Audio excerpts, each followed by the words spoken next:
Assalamualaikum warahmatullahi wabarakatuh. Perkenalkan, nama saya Siti Rahmi Alisa Oja dengan NIM 3020142599. I'm a student in the English Language Education Department, Universitas Negeri Gorontalo. I made this video for the final project of the English Phonetic and Phonology course from the lecture Mem Dr. Hanisa Hanafi, MPD. And this video, saya akan membawakan hasil mini riset mengenai pengaruh bahasa pertama, yaitu bahasa Indonesia terhadap pengucapan bahasa Inggris seorang pelajar dari Gorontalo. Penelitian kecil ini menunjukkan bagaimana dua sistem bahasa dapat saling berinteraksi, dan bagaimana proses tersebut menghasilkan perubahan fonologis tertentu dalam pengucapan bahasa Inggris. To obtain data, saya melakukan percakapan singkat dengan seorang peserta penelitian, yaitu siswa perempuan bernama Kayla berusia 14 tahun dari Gorontalo. Here is the audio recording. I really like doing many activities like drawing, reading, and watching movies. Dalam kalimat sederhana seperti I like doing many activities like drawing, reading, and watching movies, ditemukan beberapa perubahan bunyi yang cukup menarik. Mari kita masuk ke bagian hasil penelitian. Dari pengucapan peserta, terdapat 3 jenis proses fonologis yang terlihat jelas, yaitu assimilation, vowel rising, dan final devoicing. Ketiga proses ini terjadi secara alami sebagai bentuk penyesuaian antara sistem bunyi bahasa Indonesia dan bahasa Inggris. Proses pertama adalah assimilation process, yaitu perubahan bunyi karena pengaruh bunyi di sekitarnya. Pada kata drawing, yang seharusnya diucapkan sebagai drawing, peserta mengucapnya sebagai drawing.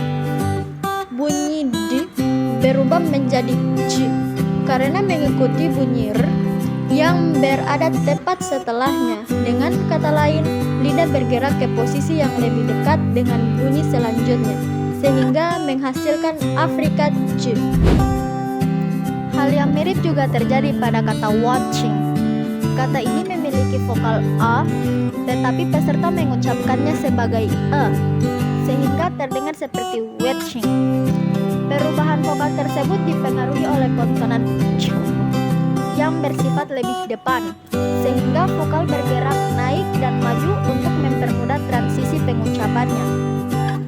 Fenomena ini menggambarkan bahwa asimilasi tidak hanya terjadi pada konsonan, tetapi juga terjadi pada vokal.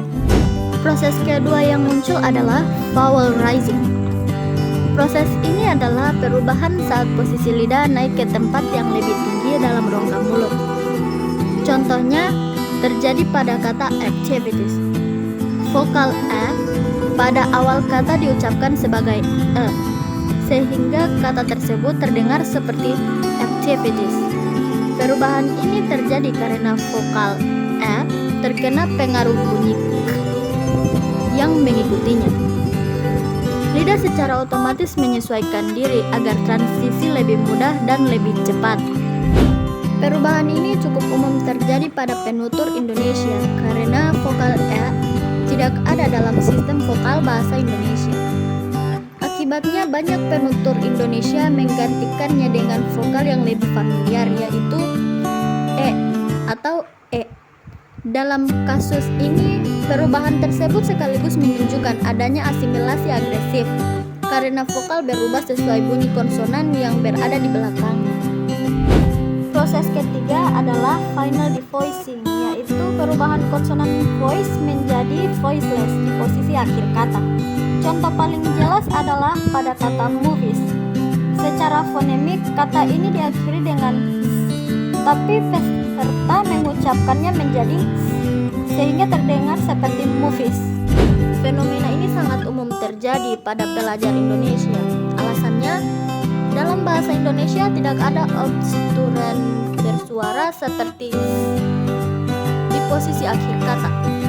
Karena itu, saat mengucapkan kata bahasa Inggris yang berakhiran s, pelajar Indonesia biasanya secara tidak sadar menyesuaikannya menjadi s yang lebih sesuai dengan sistem bunyi bahasa pertama mereka. Ketiga proses ini, asimilasi,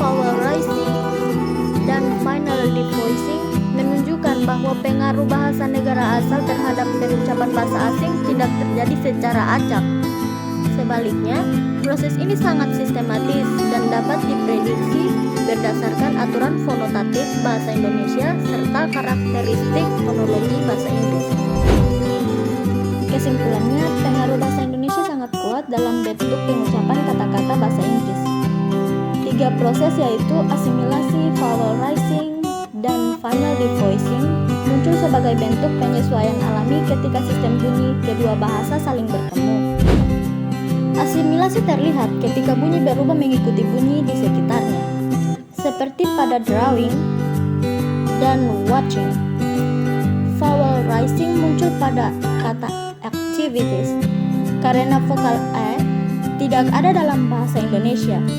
Sementara itu, final devoicing pada movies terjadi karena bahasa Indonesia tidak memiliki obsturen bersuara di posisi akhir kata. Temuan ini menegaskan bahwa interferensi bahasa pertama berlangsung secara sistematis, bukan secara acak. Dengan memahami pola-pola ini, proses pembelajaran pengucapan bahasa Inggris dapat dilakukan dengan lebih terarah dan efektif.